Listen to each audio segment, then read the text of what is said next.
ሰላም ጤና ይስጥልን ውድ በሀገር ውስጥና በውጭ የምትገኙ ቤተሰቦቻችን ከገበታ ሚዲያ የዕለቱን አበይት ዜናዎችንና ትኩስ መረጃዎችን ይዘንላችሁ ቀርበናል። አብራችሁን ቆዩ። በቅድሚያም ዋና ዋናዎቹን። ዓለም በመካከለኛው ምስራቅ ጦርነት ዓይኗ በታወረበት በዚህ ወቅት በምስራቅ አፍሪካ እጅግ አውዳሚው የታሪክ ምዕራፍ ሊከፈት ዝግጅቶች እየተጧጧፉ ይገኛሉ። ይህም የአፍሪካ ሁለተኛው የዓለም ጦርነት ሊያስጀምር ይችላል የሚሉ ስጋቶችን እየቀሰቀሰ ነው የሚገኘው። አናዶሉ ይዞት የወጣው አንድ ዘገባ እንደሚያሳየው ከሆነ በኢትዮጵያና በኤርትራ መካከል አሁን ያለው ፍጥጫ ወደ ጦርነት ከፈነዳ በሁለት ሀገራት ብቻ ሳይቆም ከ10 እስከ 15 የሚደርሱ ሀገራትን በቀጥታ ወደ እሳት ውስጥ የሚከትና እንዲሳተፉ የሚያደርግ የቀይ ባህርን የንግድ መስመር የሚዘጋና የምስራቅ አፍሪካን ካርታ ለዘላለሙ የሚቀይር ታላቅ ግጭት ሊሆን እንደሚችል ገልጿል። የቀጠናው ሀገራት ለምን በሁለት ጎራ ተከፈሉ? ግብፅና አስመራ ኢትዮጵያን ለመክበብ የዘረጉት ሴራ ምንድነው? እናየዋለን። ኢትዮጵያ ከተባበሩት አረብ ኤምሬቶች ጋር በመሆን ምን እየሰራች ነው? አስደንጋጩን መረጃ ዘርዘር አድርገን እንመለከተዋለን። ድርድሩ መጀመሩ ተሰማ። የፌዴራል መንግስትና የፋኖ ታጣቂዎች የሰላም ድርድር መጀመራቸውን ለጉዳዩ ቅርበት ያላቸው ምንጮች ተናገሩ። ህወሓትና ሻዕቢያ ኢትዮጵያ ለመውረር ከጫፍ መድረሳቸውን ተከትሎ መንግስት ጠላት ለመቀነስና አጋዥ ኃይል ለማግኘት ከፋኖ ጋር ድርድር መቀመጡ ታውቋል። ሚስጥራዊውን መረጃ እናጋራቸዋለን። በመካከለኛው ምስራቅ በአሜሪካ እስራኤልና ኢራን መካከል የሚካሄደው ትንቅንቅ ሶስተኛ ሳምንቱን አስቆጥሮ እንደቀጠለ ይገኛል። በእነዚህም ጊዜያት ውስጥ ኢራንን ለማንበርከክ የአሜሪካና እስራኤል ጀቶች፣ ሚሳኤሎችና ድሮኖች ሌት ተቀን እየተባበሩ ይገኛሉ። በሌላ መልኩ ኢራን በአጸፋ ምላሾቿ እስራኤልና በመካከለኛው ምስራቅ የሚገኙ የአሜሪካ የጦር ንብረቶችን ጨምሮ ወታደራዊ ቤዝ ሆነው ያገለግላሉ ያለቻቸውን ሀገራት እያከታተለች መደብደቧን ቀጥላለች። ጦርነቱ በቀጠለበት ሁኔታ ትራምፕ ምነው ቆማችሁ ታዩናላችሁ፣ ጎበዝ እንተጋገዝ እንጂ የሚል ይዘት ያለውን ጥሪ ለቻይና፣ ዩናይትድ ኪንግደም፣ ጃፓንና ደቡብ ኮሪያ ልከዋል። አስገራሚ ጥሪ ነው የተባለለትም ነው።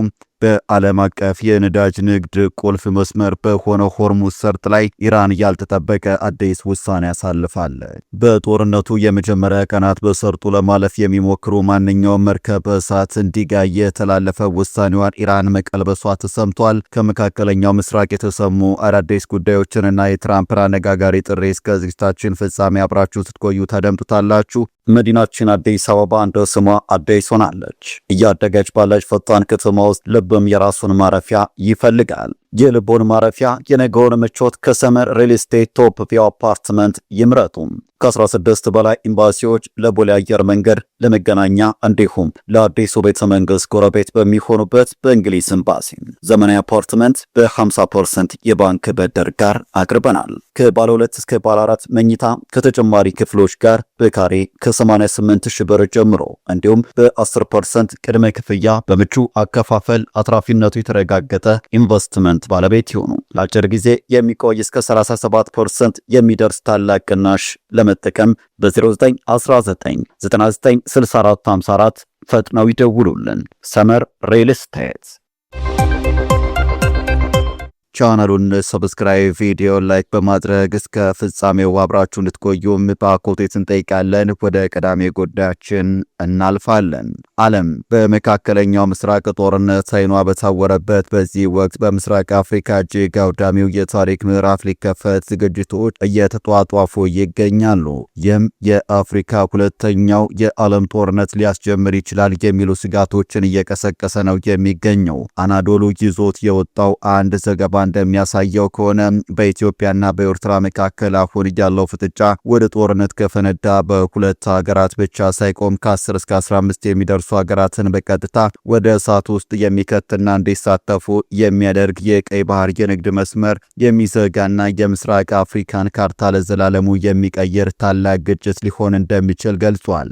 የቀጠናው ሀገራት ለምን በሁለት ጎራ ተከፈሉ? ግብፅና አስመራ ኢትዮጵያ ለመክበብ የዘረጉት ሴራ ምንድነው እንላለን። ኢትዮጵያ ከተባበሩት አረብ ኤምሬቶች ጋር በመሆን ምን እየሰራች ነው? በምስራቅ አፍሪካ ምድር ላለፉት ጥቂት ዓመታት ሲንተከተክ የነበረው የፖለቲካ እሳት አሁን ላይ ዓለም አቀፍ ትኩረት የሳበና እጅግ አደገኛ ወደ ሆነው ምዕራፍ መሸጋገሩን አናዶሉ ይዞት የወጣው አንድ ዘገባ በግልጽ አሳይቷል። የዘገባው ዋና ማጠንጠኛ አዲሱ የኢትዮጵያና የኤርትራ ጦርነት የአፍሪካን ሁለተኛውን የዓለም ጦርነት ሊቀሰቅስ ይችላል የሚለውን እጅግ ከባድ ማስጠንቀቂያ የያዘ ነው። ይህ ማስጠንቀቂያ የመነጨው ደግሞ ከቀጠናው ተመራማሪ ፕሮፌሰር ኬጄቲል ትሮንቮል ሲሆን ትንተናው እንደሚያመላክተው በሁለቱ ሀገራት መካከል ያለው ግንኙነት ከሰላም ስምምነት ይልቅ ወደ ሙሉ ግጭት አምርቷል ነው የሚለው ዘገባው። በዝርዝር እንደሚቃኘው የኢትዮጵያ መንግስት ለተባበሩት መንግስታት ድርጅት ያቀረበው ይፋ የክስ ደብዳቤና የኤርትራ ጦር ከኢትዮጵያ ሉዓላዊ መሬት እንዲወጣ ያስቀመጠው የመጨረሻ ማስጠንቀቂያ ጉዳዩ ከዲፕሎማሲያዊ ንግግር አልፎ ወደ ወታደራዊ እርምጃ መቃረቡን የሚያሳይ ትልቅ ማሳያ ተደርጎ ተወስዷል። አናዶሉ ይዞት በወጣው ዘገባ መሰረት የኢትዮጵያና የኤርትራ ግንኙነት በ2010 ከነበረው የኖቤል ሰላም ሽልማቱ መንፈስ ሙሉ በሙሉ ወጥቶ አሁን ወደ ስትራቴጂካዊ ጠላትነት ተቀይሯል። ይህ የለውጥ ዋነኛ መገለጫ ደግሞ ኢትዮጵያ የቀይ ባህርን የማግኘት ጉዳይ የብሔራዊ ጥቅሟ የህልውና ጥያቄ አድርጋ መንቀሳቀሷ ነው ይላል ዘገባው። በሌላ በኩል ኤርትራ ይህንን ጥያቄ እንደ ግልጽ የወረራ ዛቻ በመቁጠር ወታደራዊ ዝግጅቷን አጧጡፈዋለችም ይላል ዘገባው። አክሎ በሁለቱ ሀገራት ድንበር ላይ ያለው ሰፊ ወታደር ክምችትና በየቀኑ የሚሰሙት የጦርነት ቅስቀሶች ማናቸውም ትንሽ ስህተት ወይም ግጭት መላውን ቀጠና ሊያቀጣጥል የሚችል እሳት እንዳይጫር ተሰግቷል። የአፍሪካ ሁለተኛው የዓለም ጦርነት የሚለው ስያሜ የተሰጠው ይህ ፍጥጫ ታዲያ ከተቀሰቀሰ በሁለቱ ሀገራት መካከል ብቻ እንደማይወሰን ነው ዘገባው የሚያሳየው። ትሮንቮል ዋቢ በማድረግ አናዶሉ ባስነበበው ሰፊ ትንተና ጦርነት ከተጀመረ ከ10 እስከ 15 የሚደርሱ ሀገራትን በቀጥታ ሊያሳትፍ ይችላል ይላል። ዩኤኢ በኢትዮጵያ መከላከያና ወደብ ግንባታ ላይ የምታደርገው ኢንቨስትመንት ከአስመራና ከካይሮ ጥምረት ጋር የሚጋጭ በመሆኑ ይህ ቀድሞ የባህረ ሰላጤ ሀገራት ፉክክር አሁንም ወደ አፍሪካ ቀንድ ምድር መጥቶ አካባቢውን የጦር ሜዳ እንዳያደርገው ተሰግቷል። በ2026 መጀመሪያ ላይ በኢራንና በምዕራባውያን መካከል ያለው ጦርነት እንዲሁም በየመን አቅራቢያ የሁቲ አማጽያን ጥቃት ለቀይ ባህር ስትራቴጂካዊ ዋጋ ሰጥቶታል። ግብፅና ኤርትራ የአሰብና የዶራሌ ወደቦች ለጦር መርከቦች ምቹ እንዲሆኑ ማድረጋቸውን ሰምተናል። ኢትዮጵያ በባህር ኃይል አማካኝነት በቀጠናው ተጽዕኖ ለመፍጠር የምታደርገው ጥረትም ለመቆለፍ እየሰሩ ነው። ይህ የኢትዮጵያ የባህር በር ጥያቄ ከወደብ ኪራይ ባለፈ የሉዓላዊነትና የደህንነት ጋሻ አድርጋ እንዳትመለከተው ለማድረግ እየሰሩበት ያሉት አስገዳጅ ሁኔታ ነው። የአናዶሉ ዘገባ እንደሚያሳየን የአፍሪካ የዓለም ጦርነት ስጋት ሲያስነሳ በኢትዮጵያ በኩል ያለው ወታደራዊ የበላይነትና የኤርትራ የረጅም ጊዜ የውጊያ ልምድ ፊት ለፊት መጋጠማቸው የሚፈጥረውን ከፍተኛ ውድመት ታሳቢ በማድረግ ነው። ኢትዮጵያ ባለፉት 3 ዓመታት የአየር ኃይሏን በሰው አልባ ድሮኖች፣ በዘመናዊ ተዋጊዎች እንደ ሱ-30 ያሉ አውሮፕላኖች በማጠናከር የቀጠናውን የአየር የበላይነት ይዛለች። ይህ የቴክኖሎጂ ብልጫ ብቻ አይደለም የሚያሳየን ኤርትራ ያላትን ሰፊ ግዳጅ ወታደርና ምሽጎች የመስበር ከፍተኛ አቅም እንዳለን ጭምር ነው። ሆኖም ግን ግብጽ ወደ ቀጠናው ወታደራዊ ትጥቅና ራዳሮችን ለማስገባት የምታደርገው እንቅስቃሴ የኢትዮጵያን የአየር ላይ የበላይነት ለመፈታተን የታለመ ነው። በምድር ጦር በኩል ኢትዮጵያ ያላትን ዘመናዊ የታንክ ክፍለ ጦርና የከባድ መሳሪያ ድጋፍ ከኤርትራ እግረኛ ጦር ብዛት ጋር ሲነጻጸር ጦርነቱ ከተቀሰቀሰ እጅግ ፈጣንና አውዳሚ ሊሆን እንደሚችል ነው ወታደራዊ ባለሙያዎች የሚተነብዩት። ኢትዮጵያም ከኤርትራ ጋር ፊት ለፊት ብትጋጭና ወደ ጦርነት ብትገባ ጦርነቱን በአጭር ጊዜ ውስጥ ማጠናቀቅ እንደምትችል መረጃዎች ያሳያሉ። በሌላ በኩል ድርድሩ መጀመሩ ተሰምቷል። የፌዴራል መንግስትና የፋኖ ታጣቂዎች የሰላም ድርድር መጀመራቸውን ለጉዳዩ ቅርበት ያላቸው ምንጮች ተናግረዋል። ህወሓትና ሻዕቢያ ኢትዮጵያ ለመውረር ከጫፍ መድረሳቸውን ተከትሎ መንግስት ጠላት ለመቀነስና አጋዥ ኃይል ለማግኘት ከፋኖ ጋር ድርድር መቀመጡ ታውቋል። ንግግሩ ፍሬ የሚያፈራ ከሆነ ስቃይ ውስጥ የሚገኘው የአማራ ህዝብ እፎይ እንዲል መንግስትም ከህወሓትና ሻዕቢያ እየተደገሰለት ላለው ጦርነት በሙሉ አቅም እንዲዘጋጅ የሚያደርግ ይሆናል ተብሏል። በመጨረሻም በመካከለኛ ምስራቅ በአሜሪካ እስራኤልና ኢራን መካከል የሚካሄደው ትንቅንቅ 3ኛ ሳምንቱን አስቆጥሮ እንደቀጠለ ይገኛል። ኢራን የዓለማችንን የ20 በመቶ የነዳጅ መተላለፊያ የሆነውን የሆርሙዝ የባህር ሰርጥን በመዝጋቷ የዓለምን ኢኮኖሚ እያናወጠ ይገኛል። ትራምፕ ከባድ አጣብቂኝ ውስጥ ገብቷል። ይህም የአሜሪካን ነዳጅ ሸማች ማህበረሰብ ክፍሎችም ጨምሮ መላው ዓለምን እያነቃነቀ ሲሆን ከባድ ጫና ውስጥ የገቡት ትራምፕ በሆርሙዝ መዘጋት ጉዳት ፈተናቸው ከብዷል። ኢራን እኔ ካልፈቀድኩ በስተቀር ማንም በዚህ መስመር እንዳያልፍ አይፈቀድም፣ እያለች ትገኛለች። ክልክላውን ጥሰው ለማለፍ የሞከሩ 20 መርከቦች ጋይተዋል።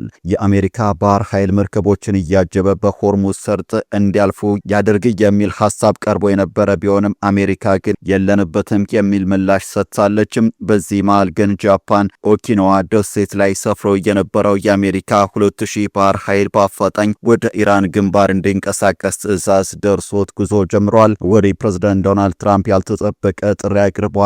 ጥሪው በትሩዝ ሶሻል ገጻቸው ላይ የቀረበ ሲሆን ትራምፕ ምን ነው ቆማችሁ ታዩናላችሁ፣ ጎበዝ እንተጋገዝ እንጂም የነዳጅ መስመር መዘጋት የሁላችንም ጉዳይ ነው የሚል ይዘት ያለው መልእክት አስተላልፈዋል።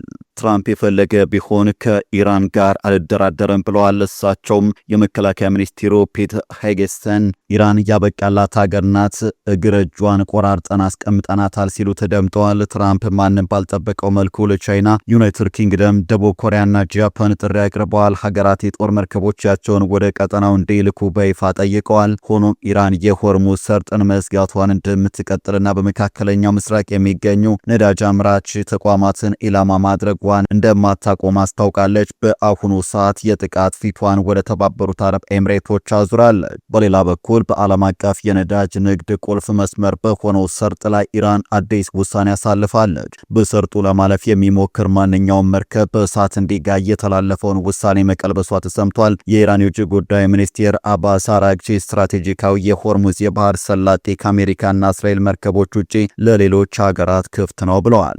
ሌሎች መርከቦች በነጻነት ማለፍ እንደማይችሉ ገልጸው አንዳንዶቹ ግን በስጋት ምክንያት ማለፍን እንዳልመረጡ ተናግረዋል። በሌላ መረጃ በመካከለኛው ምስራቅ ጦርነት ሳቢያ ችግር ውስጥ የገቡ ኢትዮጵያውያንን ለመመለስ ክትትል እያደረገ መሆኑን የውጭ ጉዳይ ሚኒስቴር አስታውቋል። የኢራኑ ጦርነት 15 ቀኑን ያለፈ ሲሆን በርካታ ሀገራት ዜጎቻቸውን አስወጥተዋል። የኢትዮጵያ መንግስት በጉዳዩ ላይ እየዘገየ ይመስላል። በሊባኖስ ቤይሩት የሚገኘው የኢትዮጵያ ቆንጽላ ዜጎች ላይ ጠንካራ ክትትል እያደረገ መሆኑ ተገልጿል።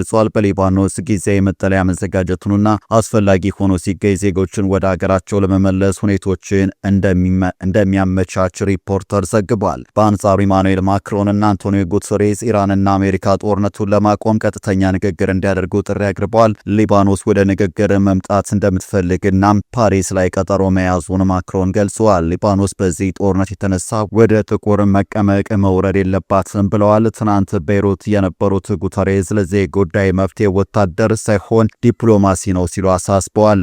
ወደ ተመልካቾቻችን ለዛሬ ያዘጋጀንላችሁ አበይት ዜናዎች እነዚህ ነበሩ። ገበታ ሚዲያን ሰብስክራይብ በማድረግ ቤተሰብ ይሁኑ። ጤና ይስጥልን።